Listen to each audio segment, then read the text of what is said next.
Hey Hey, everyone, everybody. welcome to another edition of Hope and Health. So we are Welcome. pumped up about tonight. We're going to talk about one of our favorite subjects in the first little bit here, but it's really kind of important to know. Hey, you look really beautiful tonight in your little You're hat and your so pigtails. sweet. Look at Hey, that, you little look pigtails. really handsome. Yeah, we kind of matchy, black. And not there. planned, but it just No? kind of happens that way. It's kind of worked out. It's kind of good. So what we want to understand is why we do these shows in the first place. Why do we have those? It's one of the greatest attack points or points of stickiness that we have in our bodies is this concept of health or illness or the fear of illness or the fear of death. And that's what Satan attacks for the most part. It's well documented that a sick body cannot really make good decisions. In other words, they don't think well. And typically a sick body will have negative decision making. So when you look at this whole idea and put it together, we're putting a lot of effort into these shows so that we can have better health, better thinking, better life. And the longer you're alive, the more we have the ability to tell more people about Jesus. That's the point. So think about this as well, even chronic fear of death. So you're focused on fear, death. You don't think well. You don't make good decisions. And a lot of people today in our world are not making good decisions because they're focused on death and fear. With that said, we're going to jump right into what we want to talk about tonight, but we like to start with those 7 parts of wellness. What are those things? Well, at the top of the list, we know that nutrition is the most important medical decision that you make every single day. Some make it not just 3 times a day, but 3 times a day and 2 snacks, and that's 365 days of the year. So that's a lot of medical decisions that we make based around food. What's at the end of your fork? Where's the greatest medical decision made? At the end of your fork. There you go.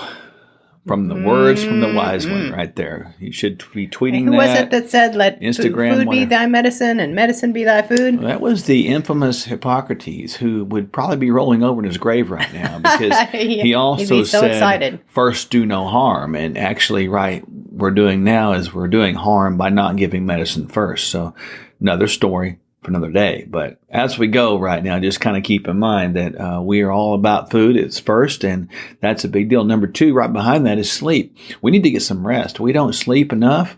Typically, the average American gets between 4 and 5 hours of sleep a night, and they call that good. Some would say that sleep is a waste of time. Not so, not true. That would be a negative.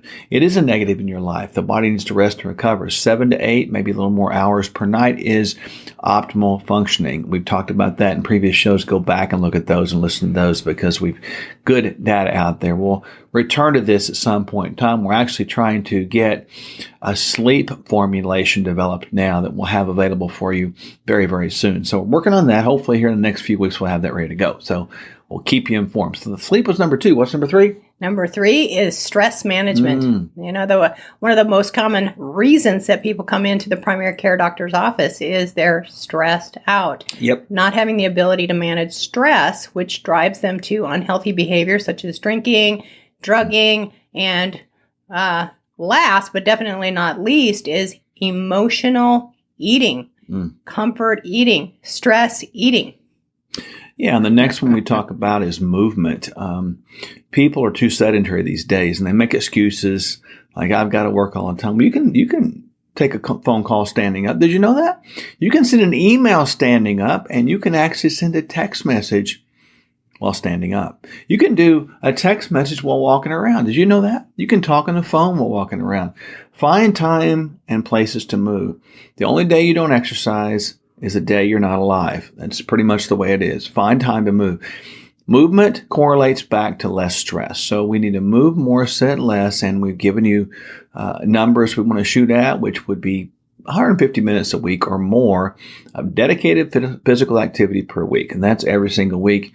Actually, we want more than that. That's minimum. What's next? DNA. You know, genes have changed 2% in 10,000 years. So the genes are the blueprint, and the labs or your body composition are your outcome. They're the scorecard. Yep. So that's what's really happening with what we put on top of the genes. It creates this genetic expression called human life. Yeah, no Either kidding. positive or negative human life.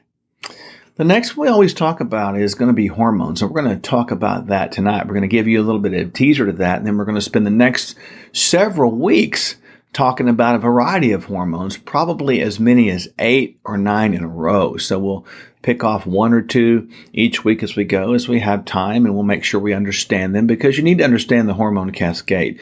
We'll talk tonight about what they are, what they do, and just kind of give you a general educational overview, and then kind of set up what we're going to talk about even next week as well. Number 7.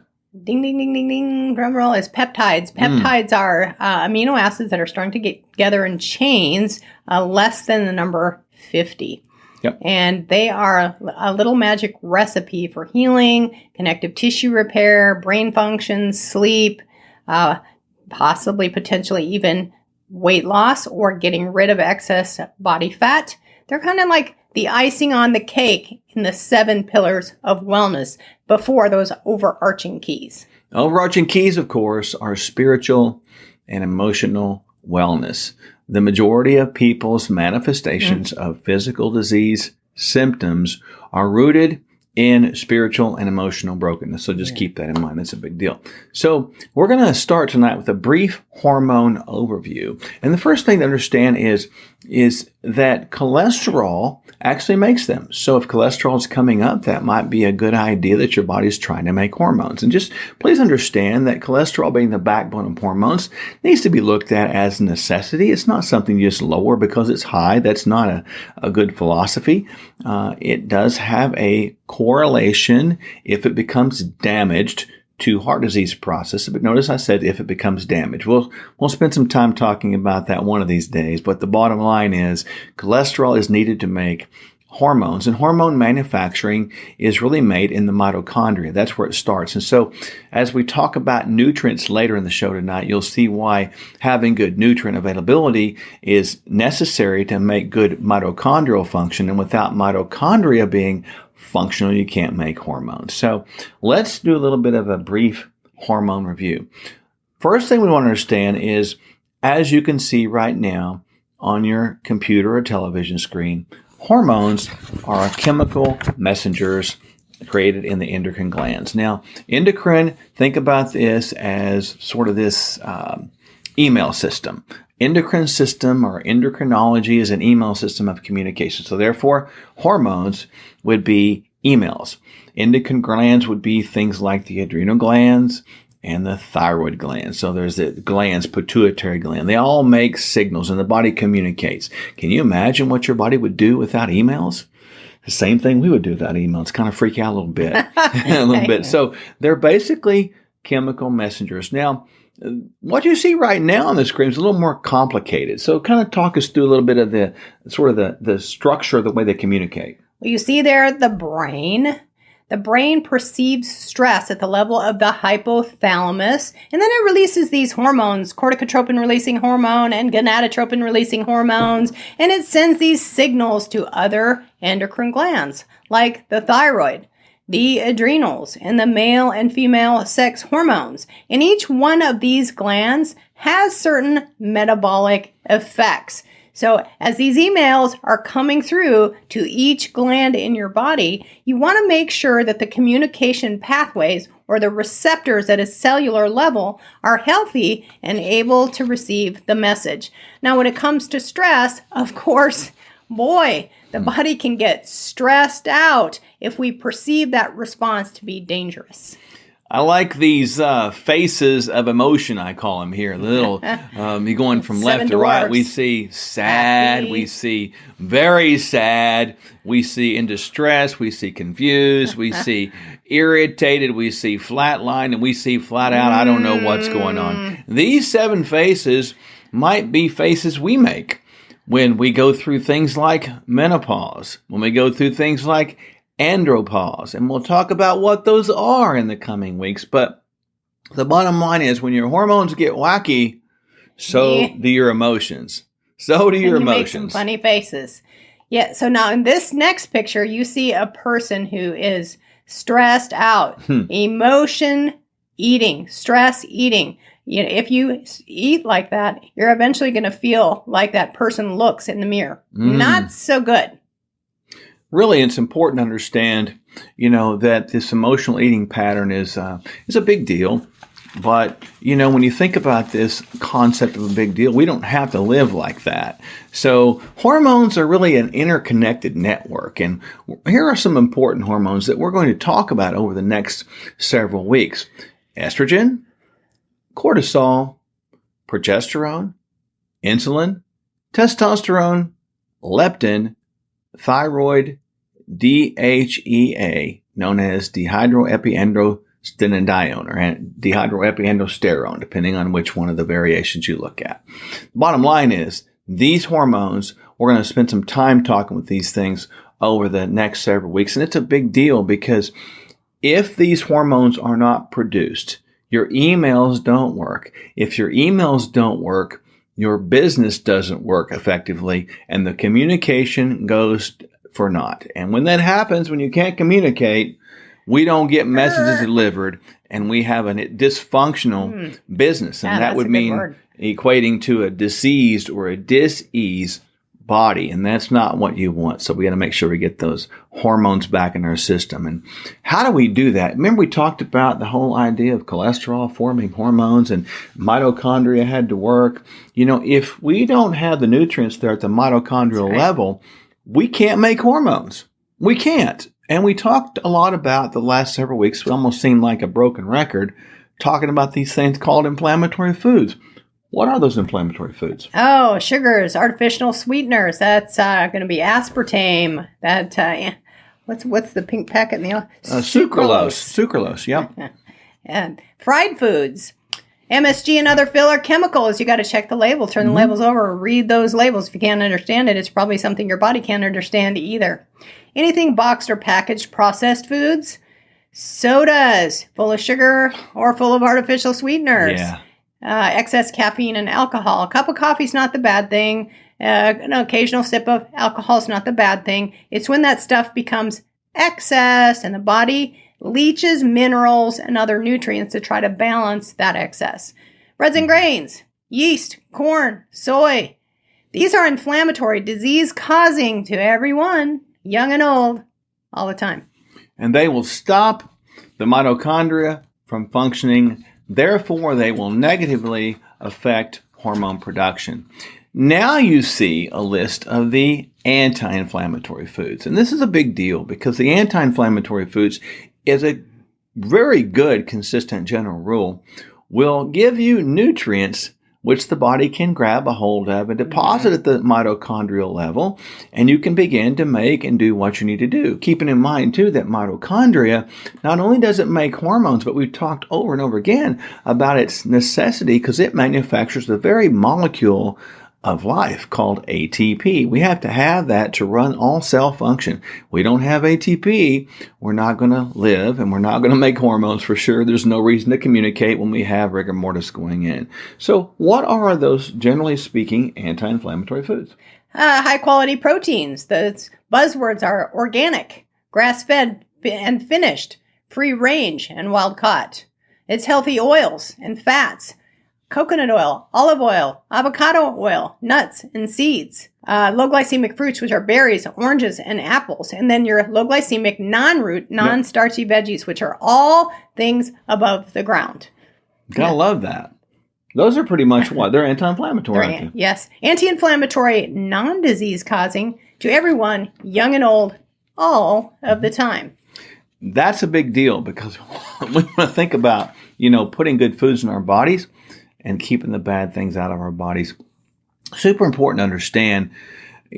People ask all the time, well, where do I start? What do I do?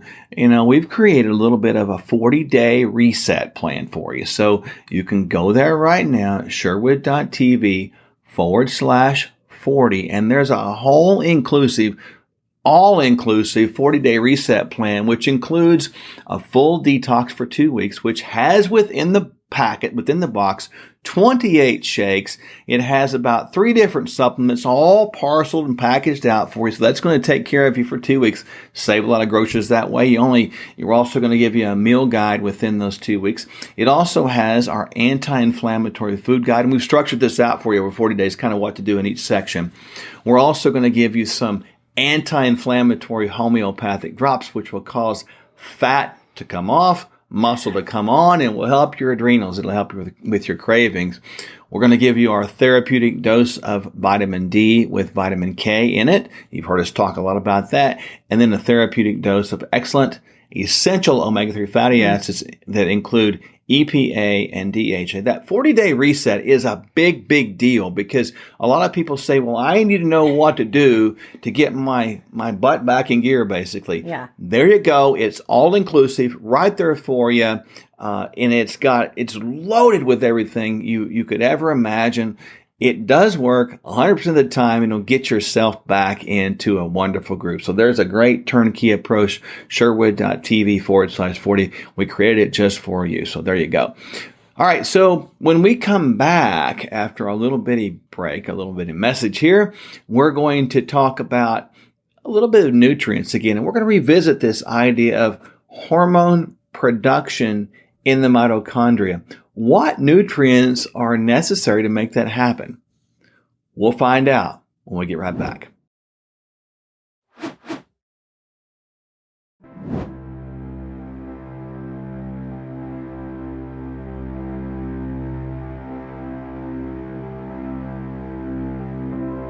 I had a hard time getting up in the mornings, and then at night I would come home, I would try to get everything I had to do done, within 20, 30 minutes of getting home, and then I sat on the sofa for the rest of the night, petting my dogs, just, getting lost in television or whatever.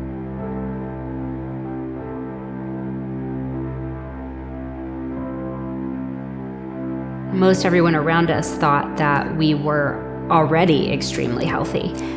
Chad worked out all the time. I gave the appearance that I worked out all the time. Wasn't actually true.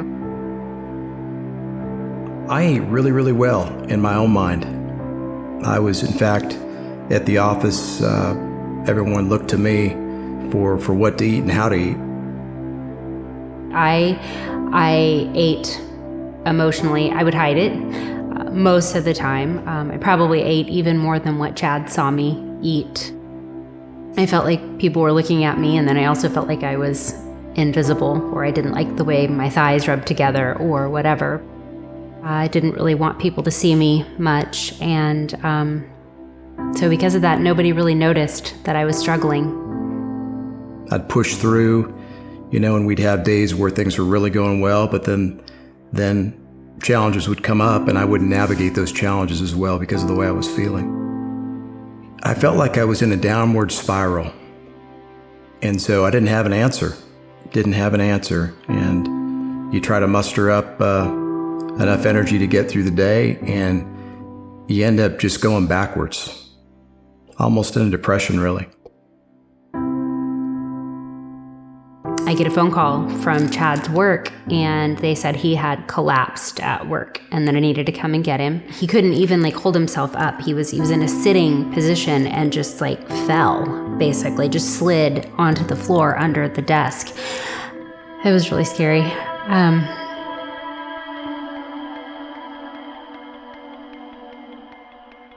He gets out of there, and we do still nothing. They can't find anything. All of his tests that they run in the hospital are good. And then I find out that Chad tells the emergency room physician that he has already made an appointment with Dr. Michele Sherwood because he's been feeling bad. And he made the appointment a month before that, but he never told me that. So I was mad at him for not ever telling me. But then, here I'm terrified because they're not able to find out what's wrong with him. So I remember walking into FMI, and we had taken blood work, and it was our first time to meet with Dr. Michele. And I remember she took about 45 minutes with us, went over all the things that were going on with me, was very compassionate, but very educational as well, and just helped us to understand that I was dealing with some serious things. Basically, I was pre-diabetic. I remember she said that my blood was like sludge. I'll never forget that. It was a hard day when we got that news. I think it was harder on my wife than it was on me. But then at the very end, she looked at me, Dr. Michele looked me in the face, and she said, "Is there anything on your heart that you want to share that you're concerned about for your husband's health?" And there was.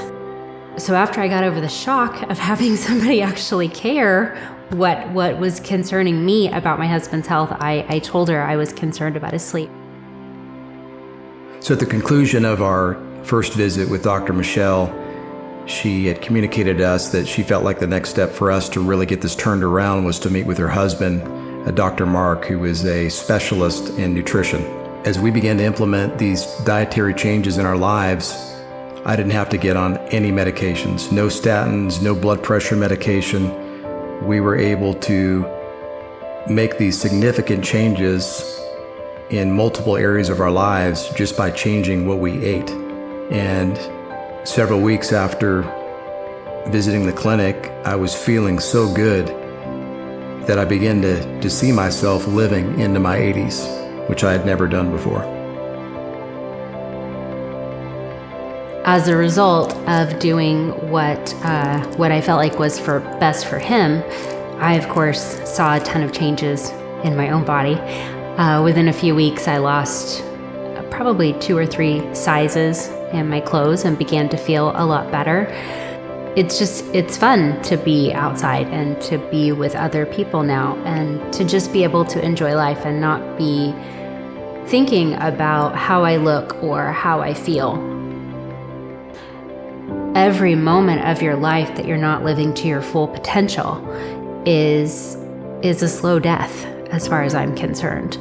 And if you don't really like the way that you feel in public, in your clothes, in your own skin, not sleeping well, even just the tiniest little things that we think is really not a big deal, your life can be so much different.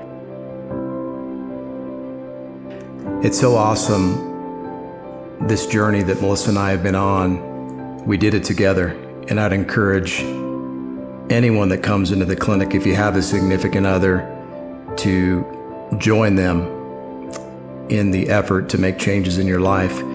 If you go see Dr. Mark, you're going to leave motivated, I promise you that. And I tell all my friends, listen, if you'll just do what they tell you to do, you're guaranteed to get results.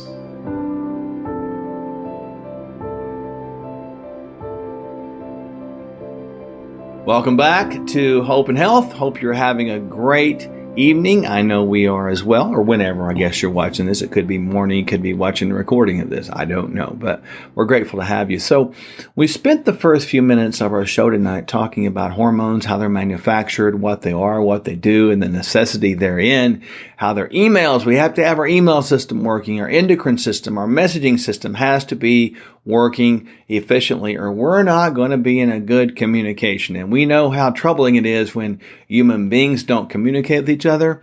Think how troubling it is when the body's systems don't communicate with each other. So we've talked a lot about foods. You heard us mention inflammatory foods. You've heard us mention anti-inflammatory foods. We talked a lot about how to really make sure we get that going and make sure we set the tone right for good hormone production. Hence, that 40-day reset plan we've created for you that really will get that moving again. But, you know, there's a big deal when we talk about this whole idea of our daily multi-complete. It is loaded with nutrients, but it's not just any multivitamin. It is a multivitamin, multi-mineral formula that has dosages at a therapeutic level, meaning they actually do something. You can get a multivitamin. It has a lot of little bitty things in it, and it's called multi because it's got multiple things. But it's got multiple things in little bitty baby dosages, so it'd still be classified as a multi. It just wouldn't do you any good. Would it hurt you? No, but it wouldn't do you any good. So this is a big deal. So the dosage on our daily multi-complete is 3 daily. There is not one vitamin mineral supplement out there that can get you what this gets you in one capsule, much less 6. So there's no one a day out there that's sufficient. It's just garbage. Don't do that. Get this one right here. This is the one we use. Yeah. This is the one that we have really hand selected for you. It's great. 3 a day and you'll be off and running. But let's talk about some of the vitamins and minerals that are in there that are critical for, again, to tag on what we talked about the first section, mitochondrial function and hormone manufacturing. Yes. So when it comes to the function of the mitochondria is very dependent upon the B vitamins, B1, B2, B3, B5, B7, B9, B12. The interesting thing about the folate and the B12 in it is they have to be methylated. And this particular supplement does have methylated B vitamins in it, which aid the acceleration or the production of energy, as well as methylation, which is a process of keeping things in balance from maintaining your neurotransmitters, serotonin, epinephrine, norepinephrine, and dopamine at quality levels. The B vitamins are essential for many, many, many other cellular processes as well. Also in the mitochondria are dependent upon magnesium. You've heard us talk about how important magnesium is for over 300 metabolic reactions in the system. Another nutrient that's really, really, really essential in the mitochondria is coenzyme Q10. It sits in the electron transport chain, and it aids the finished product called ATP, otherwise known as energy. So if we don't get adequate fats, carbohydrates, and proteins shuttled into the mitochondria with these nutrients that are cofactors to drive these cellular processes, we don't make energy. We feel tired. We feel fatigued. We feel like we've got body aches and pains simply because our mitochondria cannot make adequate energy. Did you know that also vitamin A is important for mitochondrial function? Who knew? Vitamin A is also antioxidants, a barrier, immune health. It's for your skin, your eye. Did you know also that vitamin C, and that's in there, by the way, vitamin C is also important for the mitochondria. We think of vitamin C as this nutrient that's antioxidant, take a bunch of it when you get sick, but it's in there. Vitamin E is important in there as well. Think about calcium. That's a big deal, believe it or not. That's in there as well. And obviously, this thing is loaded up with things that will protect the mitochondria. There's two things in there. In this one, this is a very special unique formulation. Unique formula that has two things that you got to get the nutrients inside the mitochondria. It's got to do its job, but the mitochondria, when it creates energy or ATP, there is something called free radicals that are created. It's kind of like it's like you're rusting in real time. Yeah, a good way to remember it's kind of like the car you drive. When there's this combustible reaction between fuel and air, oxygen, and then gas, we create this waste product that's called carbon monoxide, and it's kicked out through the tailpipe, right? Now, if you run the tailpipe back inside the car, the exhaust, you're going to probably kill people inside the car. The body's like that too. So these free radicals are sort of synonymous in this analogy with the carbon monoxide. They're created, it's normal, but the body has a way to keep them from harming you. What are those two things that are unique in this formula? Superoxide dismutase and catalase, which are two very essential enzymes that are important in preventing rusting or oxidative stress or damage inside your system. Big deal. And this particular formula, along with our essential DK, has both this superoxide dismutase and catalase in it, which I don't know of any other supplements that do this. That's why we selected these that we did, and this is based upon what we believe is the best right now. So you've got your Daily Multi-Complete that has all the things necessary to drive the mitochondria to produce hormones. Remember, the backbone of hormones is going to be cholesterol. So we have to have cholesterol, good mitochondrial function. That means we have to have good nutrients available and good oxygen available too. And then if that works, we have good hormone production for the most part until we reach a time where we have to get those replaced or resupplied, if you will. That's a big deal. And we also understand that people need to take these vitamins because the food supply is inadequate to supply what we need. The soil has not been allowed to rest, erosion, etc., pollution, genetic modification, different types of farming methods that we've never seen before. And so we have nutrient levels in our plants as much as 40% of what they were 40 years ago. So we have this necessity to take supplements, not to supplant, but to supplement a good diet. So we've got to think about the Daily Multi-Complete, a dose of 3 a day. We think about the Essential DK, a dose of 1 a day, and the Omega 1000, a dose of 3 a day. And then we've created these especially for you, especially for the His Glory family. We want to make sure you get these things into your hands and into the hands of those you love. Seriously, these are the best we know.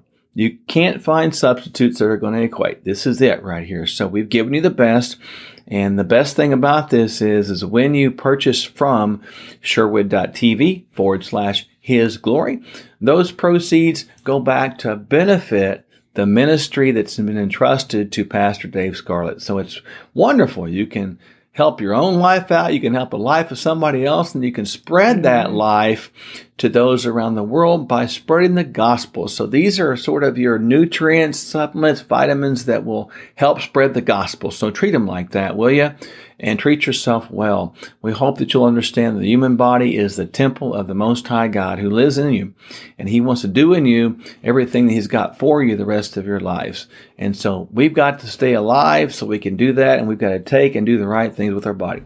How's that said? That's perfect. When we get back, we'll talk about a perspective that's very much in the news today. And we're going to give you some real key tools that you can put into your life right now that we're going to help you and bless you. Don't miss this one. Get your listening ears on, not just here, but your listening ears here. We'll be right back. Hey friends, Dr. Michele and I are not celebrity doctors. You probably won't see us interviewed by Oprah, but we see wonderful results in the lives of our patients every single day. We see results. While most medical practices are focused on managing your symptoms, we help you find the root cause and find healing with proven and natural solutions. Will you take 12 seconds and go to Sherwood.tv and join our free newsletter? We'll keep you up to date on new interviews and practical tips for hope and health. Visit Sherwood.tv and subscribe.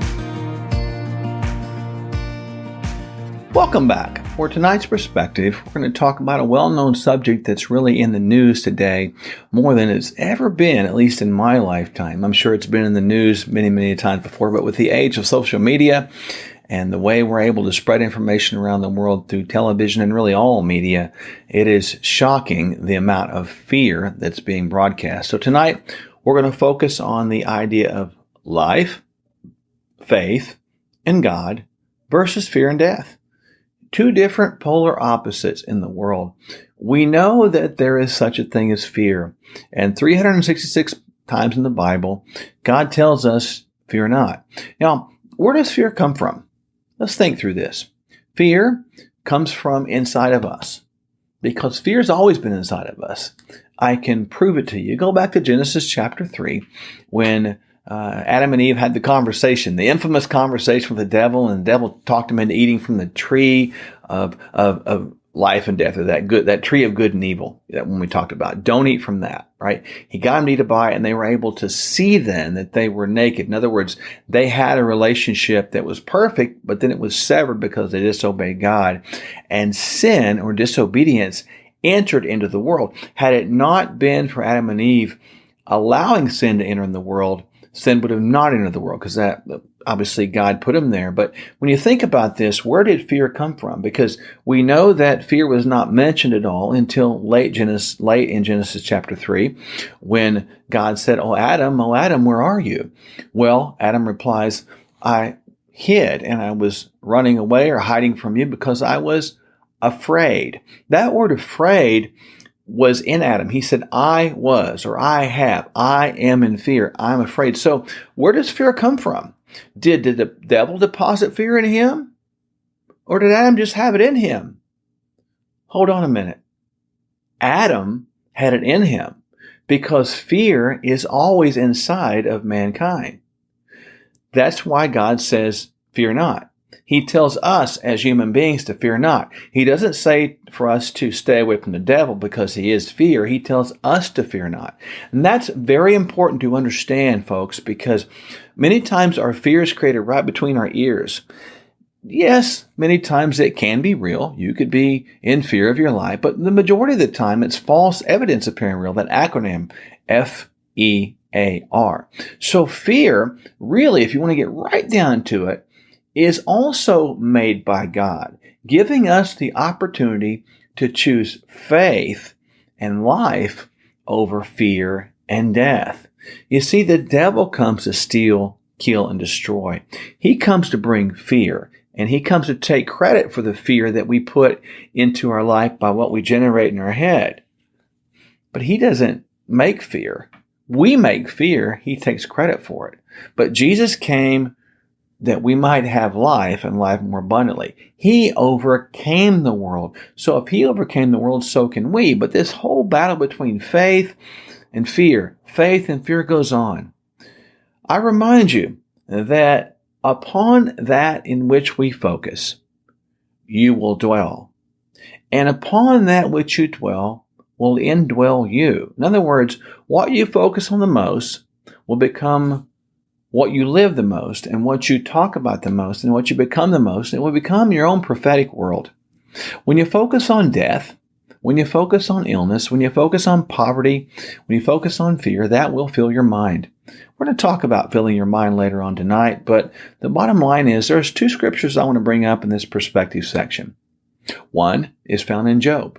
Now, everybody understands Job's calamity. He was a rich man, had it all going on, and then calamity struck him, had it all taken away, and then it was finally restored. But there's a scripture in Job chapter 3, verse 25 and 26 that I really want you to catch. It's really significant that you catch this tonight, because this is something that we have got to grasp, because we must not ponder on fear. Listen, what I feared has come upon me. And this is found in Job chapter 3 again, verse 25 and 26. What I feared the most has come upon me.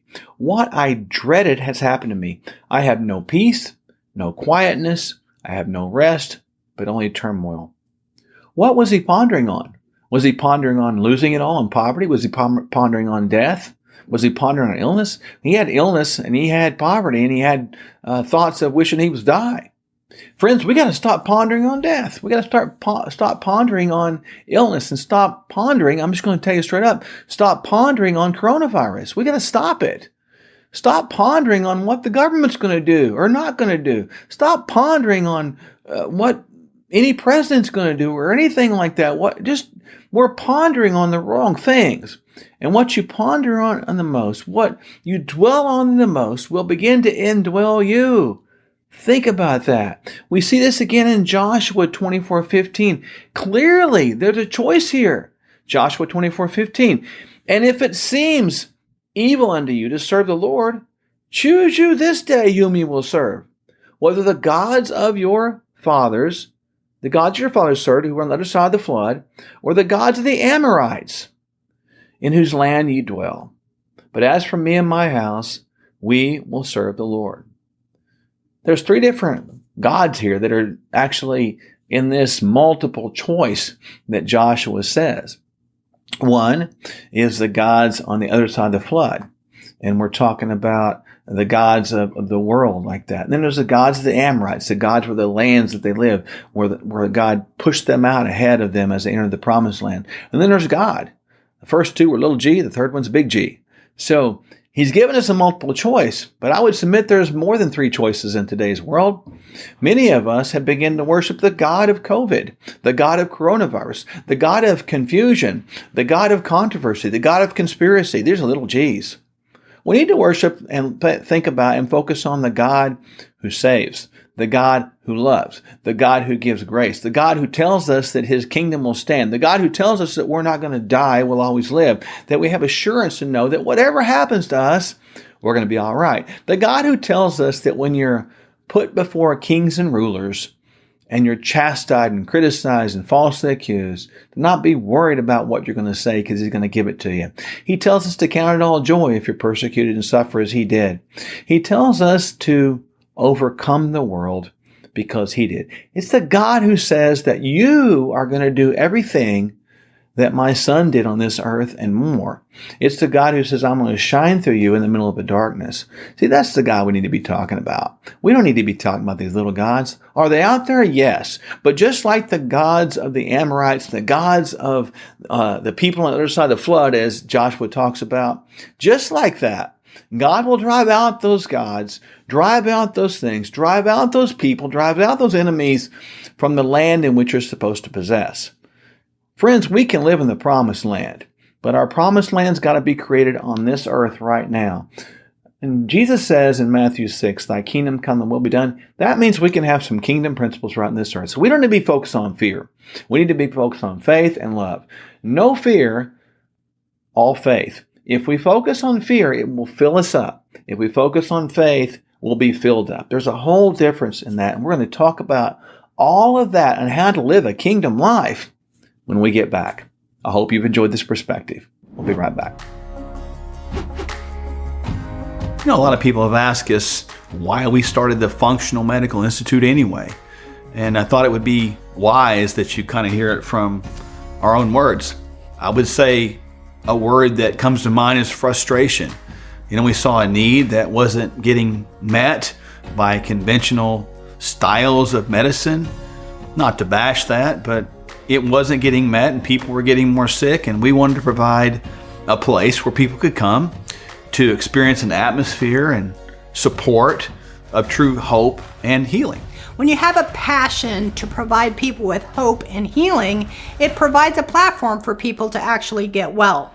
And at the Functional Medical Institute, we work with a delivery method of 7 pillars of health. And these 7 pillars of health give people the ability to get well. So what are those 7 pillars, you ask? Good question. Sleep, stress management, nutrition, movement, genetics, of course, hormones, and peptides. When all of these pillars are balanced and optimal, the system has an opportunity to be healthy and well. We would love to have you as part of our community. So go right now to Sherwood.tv. Just takes 12 seconds, and we appreciate your subscribing. Welcome back. So here we are again to Hope and Health, and we were just talking about in the perspective this idea of what to focus on, you know, faith or fear and all this anxiety in the world. And it's a big deal because we talk a lot about this kingdom life, you know, what is that? And what does that look like? And how do you do that? You know, how do you live differently? How do you live in the world and not become of the world? Because we don't want to minimize that. We need to be different. We're not called to be out of the world right now. We're called to be right here in the world to make a difference. This is our mission, and this is our profession. This is when you say I'm professional in my faith, it's my mission. My mission is carrying a message. Our mission is carrying a message from the kingdom of heaven to this world to be a kingdom of light, at least around us. We're going to bring light around us. So with that said, we're going to jump into one of my favorite scriptures tonight, Romans 12, 1 and 2. In this scripture, we talk about this idea of a living sacrifice. That's a big deal. It's a big deal, you know, and what does that really mean? Well, like a living sacrifice is the idea of, we look back at the Old Testament times, you know, the sacrifice was something that was placed on the altar. It was something that was typically dead. You know, they'd burn it up or whatever. They'd kill it and sacrifice as an atonement for their sins or atonement for misdeeds or whatever. Living sacrifice is different than a dead sacrifice. So we're to offer ourselves as a living sacrifice. What in the heck does that mean? It means we're supposed to build a step stool, literally, up to the altar, that has fire going, and it's really hot, and it will burn you. And we're supposed to build that step stool up there and step off the step stool onto the altar while it's hot and stay there. And even though our little tootsies are going ouch, ouch, ouch, ouch, ouch, want to jump off, we need to stay there anyway, because where the pain comes like that, that's when we're being purified. That's when we're burning off the dross or the stuff that doesn't need to come away and didn't need to stay with us. So we're being sanctified by that heat, by that pressure of life. Is it hot? Yes, but can you stand the heat? This is where it takes courage to offer yourself as a living sacrifice, not as a dead, unconscious, unaware sacrifice. Why is that important? Because you can jump off that altar at any time. You can. You can jump right off. You know that if you can jump right off, you become. You might not get burned. It might not be hard, but you're never going to become what you're supposed to be, right? So living sacrifice means to give up all, even though it might hurt a little bit, right? Big deal. So read the scriptures now in Romans 12, 1 and 2. This is really cool. Therefore, I urge you, brothers and sisters, in view of God's mercy, to offer your bodies as a living sacrifice, holy, and pleasing to God. This is your true and proper worship. Do not conform to the pattern of this world. Ooh, that's a big one. But be transformed by the renewing of your mind. Then you will be able to test and approve what God's will is, his good, pleasing, and perfect will. There's 8 questions that we came up on this. What people would say, what does all that mean? And I want you to ask those questions one at a time, and we're going to go through these things because I think you'll ask yourself or have asked yourself the same question. So what's the first question? Should we offer our bodies? Yes. That means everything we are and everything we will be with these physical bodies, these are the temple of God. We are meant to offer these things as sacrifice. Just like my body is not my own, it actually belongs to God, but it also belongs to my wife. So a big deal when you think about that is we're supposed to offer all of our bodies, and that means our mind, if you want to call that part of your body, your emotions, you want to call that, and everything in you, the flesh and blood. We're supposed to offer all of it as a living sacrifice, not some of it, all of it. And get this, we're not supposed to go 80-20 on the altar. We're not supposed to give 90% of our bodies to that altar. We're supposed to go all in. So I don't buy this nonsense mumbo jumbo of just being halfway in. Well, I like to exercise. I like to do things in moderation. I'm just kind of, it's okay to cheat once in a while. No, it's not. It's not okay. That's not, I mean, you might choose to do that. This is not condemnation 101, but it's a mindset. If you choose to do that, you're not compromised, you're making a choice. But if we accept compromise as the norm, we're not presenting our whole bodies as living sacrifice. Next question.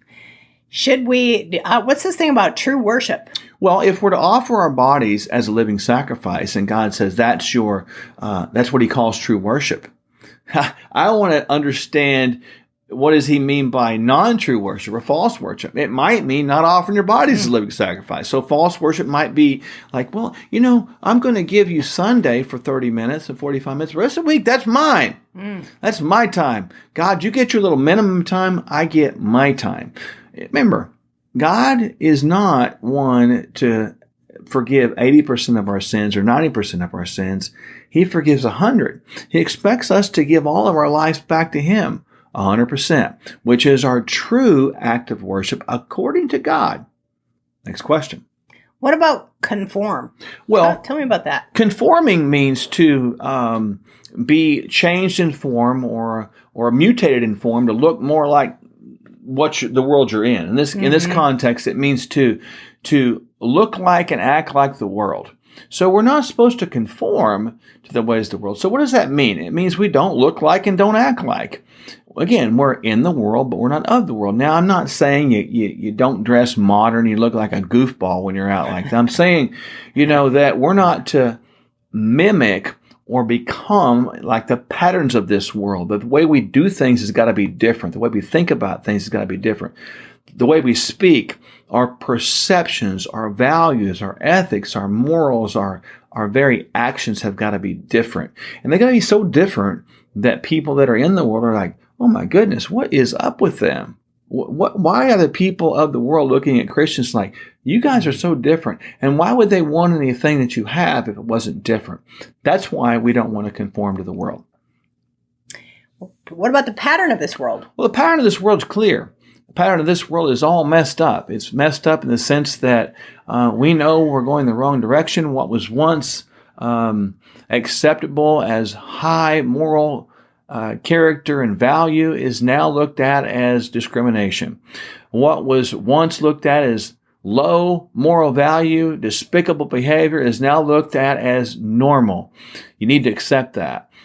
The patterns of this world have flip-flopped. We used to live in a country that was living with leadership as one nation under God. There was still prayer in schools. There was still prayer in government.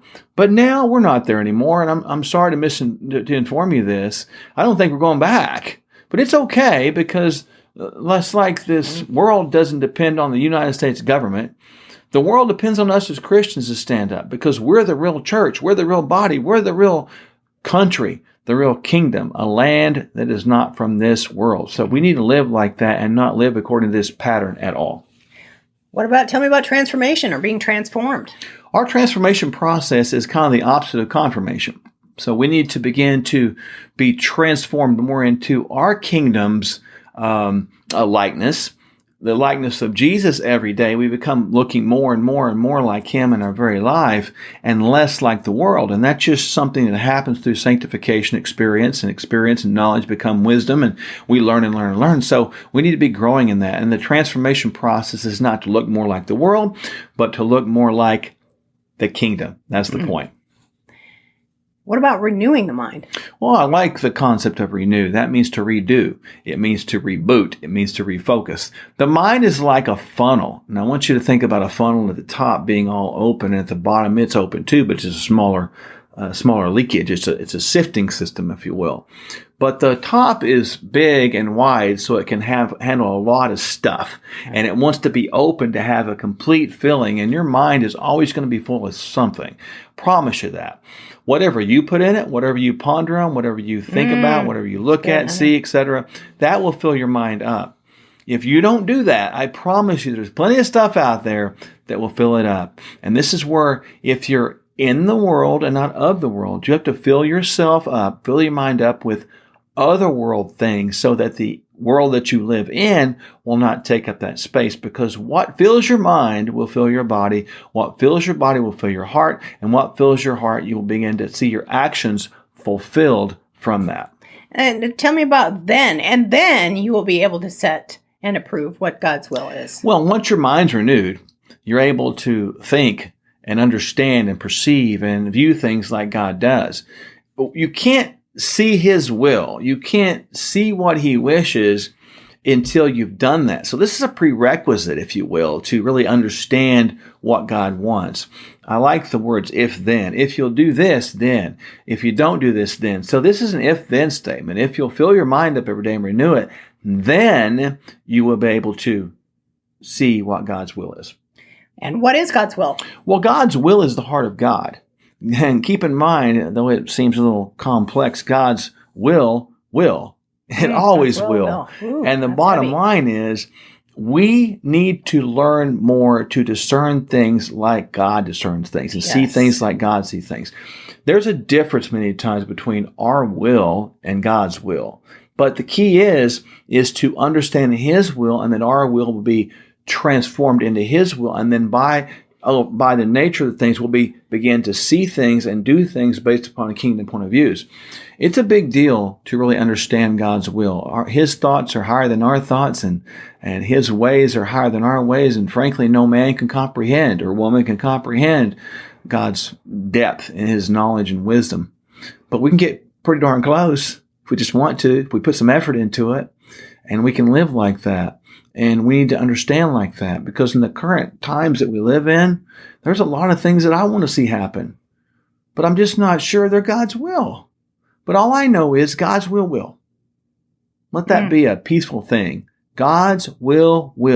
And when you go through all this progression, offer your bodies as living sacrifices, because that's your true worship according to God's view, and you're not going to conform to this world, to the patterns of this world. You're going to be transformed into kingdom viewpoint, kingdom mindset. You're going to renew your mind every day so you can see what God's will is. Then you don't worry, and you don't get hung up on the things of this world, because you always realize that whatever happens, God already knew. God already knew. Nothing surprises him. God wasn't surprised by the coronavirus or the pandemic or the Delta variant or the Lambda variant, whatever's coming up, doesn't matter. God's not surprised by any of that. God's not surprised that President Trump is not President Trump of the United States right now. God is not surprised that President Biden's the President of the United States. He knew this. Folks, don't be naive to this. He knew it. Is it what I want? Sometimes it doesn't really matter, but I have my opinions, you have yours, and we all have our wants. I think we know what we want, but nonetheless, we have to trust God's will. And we need to know God's will. We need to seek God's will. And now we know how to do it, living that kingdom life. Pretty cool, huh? It's awesome.